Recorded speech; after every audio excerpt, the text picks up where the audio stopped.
All right, good morning and afternoon and evening, everybody. Welcome to Career Bits. My name is Patrick. I'm with the Career Center. I am joined with one of my good friends, Dr. Tamara Johnson. She is the Director of Engaged Scholarship at the Urban Research and Community Engagement and the Director of the Bonner Leaders Program. So she doesn't sleep at all. So it's exciting to me. Welcome. Glad you're here. Thank you. Thanks so much for having me. I'm excited to have the conversation. I am too. So this conversation is about experiential education and not internships. Students, you always think about experiential education. You're thinking it's got to be about internships. There are more ways to develop experience and build those skills. And today we're going to talk about service learning. So what is that? What is that exactly? Sure. And I'll back up and say a little bit about, so if you think about, experiential learning as this pie, so to speak, right? Service learning being a slice of that, or internships being a slice of it, research. And a lot of these are overlapping, right? So one might lead to another, or you might get inspired in one course to do things. So we're kind of thinking about this as a network of experiential learning opportunities. And service learning is when you connect those community experiences with a course, right? And course content. So you're layering your academic experience within a course with some kind of community engagement. Oftentimes that might be an extended volunteer opportunity. So you've got the faculty will set up, or the program will set up a relationship with an entity, and you volunteer with that entity throughout the course of the semester, building on your relationship, deepening your understanding of the work that organization or neighborhood association or whatever it is, building on the work that they do. But then also the critical factor is that you're doing a lot of reflecting. And the reflecting is not only how, your experience in the community jives with, to use that term, or matches up with the things that you're reading in your books or articles, right? Or the things that you're learning in class.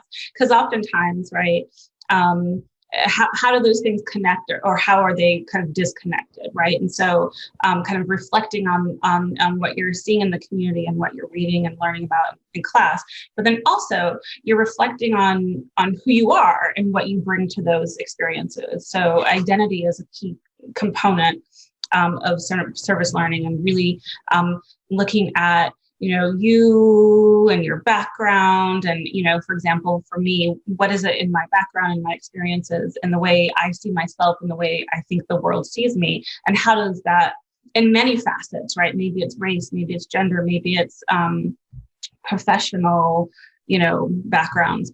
And how does that kind of fit into this power dynamic and power structure that you're experiencing in the community? So it's all of those kinds of really rich and interesting conversations. And then layering on top of that, how do you start to see this experience in your, semester, intersecting with all of these complexities of social justice and systemic inequity that exist, right? So it's kind of adding that experience as a jumping off point for all of those other conversations. And I think it's pretty cool because the report about the Charlotte being 50 out of 50 and the work that everybody in our community is putting forward to try to raise all of our citizens above. I think this fits in really nicely. And what I love from what you said is that this is part of academics, which means it's like embedded in a course for the most part. I'm getting credit for it, but then I have this guided mentorship and this guided person who's helping me reflect on it and what it means to me, but also how I am connecting in with my community, right? Absolutely. Yeah. And what's exciting as well is that I think you can layer that with resources that the Career Center has, and really kind of helping students interrogate their own skills and talent and how that applies to this experience and how that applies beyond, right? So, and for my students, I didn't tell her to say anything about the Career Center. She just did it. She just did it, right? So you heard it. This is all good stuff for your career. It is. It's so connected. I think that's what's really exciting about service learning, but then also this kind of breadth of experiential learning opportunities that UNC Charlotte offers is that, for me, at least, ultimately, you're thinking about like, who am I, and what do I think society should do, and what is my role in that, right? So how are we kind of operating as a collective? And I think we're all kind of working through those things. This is an unusual moment in history, globally, but particularly in the United States. And so I think a lot of us are kind of grappling with what is my role in constructing the society that we want? And service learning is one way of kind of having that conversation and digging into those issues. Yeah. So yeah. Can you give us like a couple examples of like a service learning project? Like, did a group of students do X, or what did that look like? Right. So I'll speak in some ways about the Bonner program, for example. Even though that is a sort of extended experience, I think we've been able to, students kind of dip in and out of, they layer on top of their Bonner experience with other service learning courses. So for example, we've had students who had a placement at Camino Community Center, which is right up the road on the light rail line of Tryon. And it might be that the students started out kind of working with Camino, doing referrals, getting to know the organization. But then one student in particular was in a service learning course, and that was kind of working on research methodologies, right? And I think she was a psychology major. And so she built on that Camino experience where she was kind of working on the referrals, and noticed that in this change in the referral system, she wanted to really kind of ask the question, is this information that we're getting from clients and giving to clients, is there a better and more efficient way of communicating with, with a population that can't always get to the clinic at a reliable, reasonable time? And so I say all that to say that I think with service learning with courses, it kind of depends on your major and the faculty member, but it doesn't have to be an isolated semester, right? So in a semester, it might be that you are, kind of volunteering with a Charlotte-Mecklenburg schools in some way, or an entity that works with Charlotte-Mecklenburg schools. And so you're learning about how children learn, again, sort of depending on the course, but then you can always sort of build on those experiences and other courses with, you can tack research on, or maybe you wanted to do an extended internship with that same placement. So I think it really varies. But I think that's a good thing, because whatever I choose to major in, there's the potential to do service learning where I'm applying my skills to my community to solve, fix, however you want to define it, issues of our society and things that we're dealing with constantly and have been dealing with constantly. I mean, that's amazing stuff right there, right? It's amazing stuff. And you're learning from people who are doing that work on the ground. And so that's, I think, really exciting. So let's flip the coin. So, we're going to have employers, as we call them, nonprofits. They might be listening to this. How can they get engaged and become a project for our university, or, develop that partnership so they can have a student or a group of students helping them out in this way? Well, glad that you asked about that. Glad I asked that, huh? With urban research and community engagement, we're looking to actually make that process easier in some ways, right? But what I do know exists is the Internship Portal. And so I've actually been directing folks there, right? So this goes for students as well as community partners, right? I think that's a great place to connect with students directly, right? If you post a position and students can see that you're looking for X or Y or Z.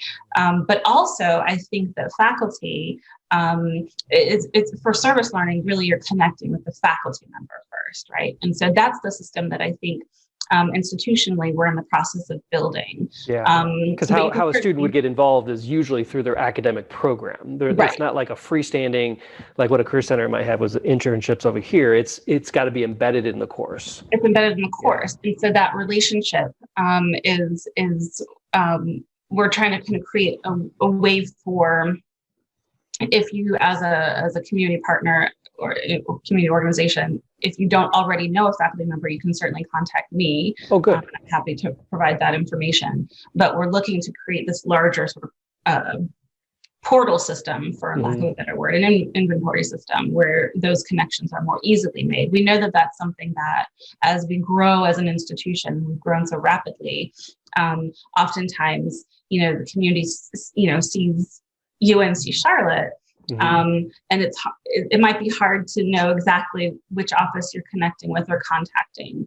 And so generally, yes, that relationship develops between the community organization and the faculty member, and they come up with a project that students will be part of for a semester, or maybe it builds semester to semester, as the course gains new students.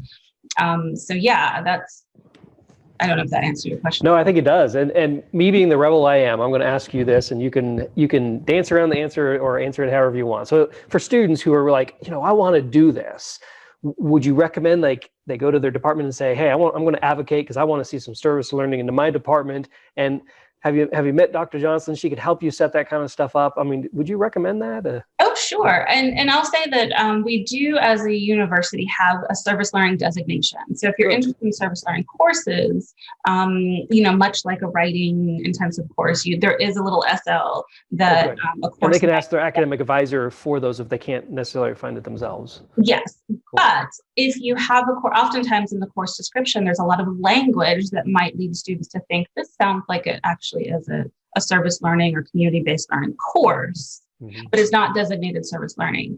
And that's the case, right? Where, we know that's an underutilized designation. We're trying to get the word out to new faculty so that students can easily find those courses. But yes, I absolutely agree with the rebellion. Have a little bit of rebellion. Yeah, well, I think it's important that the university know that students are interested in this work, and we know that they're interested, but to hear it from them is really. Now, along the same line of you and I setting up a rebellion, apparently at UNC Charlotte, independent study. That could possibly be another way if a student has got a great idea. Maybe they've interfaced with a nonprofit and they wanted to try to build it into a service learning course for themselves or a small group of students. They could possibly, depending on their academics, look at independent study, right? And get credit for it. Yes, I think, and again, I'm sure it depends on the department and finding the faculty partner for that. But yes, I think that's a way in the past that students have really designed their own course in some ways. Again, not every department has that option. Every department's different. So for students, we recommend you talk to your academic advisor before you just assume. Absolutely. Yeah. So this has been great. So what I've been hearing from you is that service learning is part of the huge umbrella of experiential education. And what that's about is getting you out there, helping you build experience, competencies, skills, and a great social network and what we call social capital in our circles. And it's something that sounds like you and your team are building out in this university, and it's going to become a really cool thing because a university is not just about learning, in my opinion, and maybe you can agree with me, it's about building up our community. I mean, we are a huge institution in a very large city. We have an opportunity as students, faculty, staff, and of course, everybody else connected with us to do something amazing with our community, right? Absolutely. And I think that's really what makes UNC Charlotte shine, right? So that's the excellent opportunity being located in this urban area and really to dig into what that means. I think Charlotte, there's a lot going on in the city, and to tap into that is one of the benefits of your education here, right? So completely agree with you. Well, Dr. Johnson, thank you very much for joining us here at Career Bits. You've been fantastic. Thanks for having me. This is fun.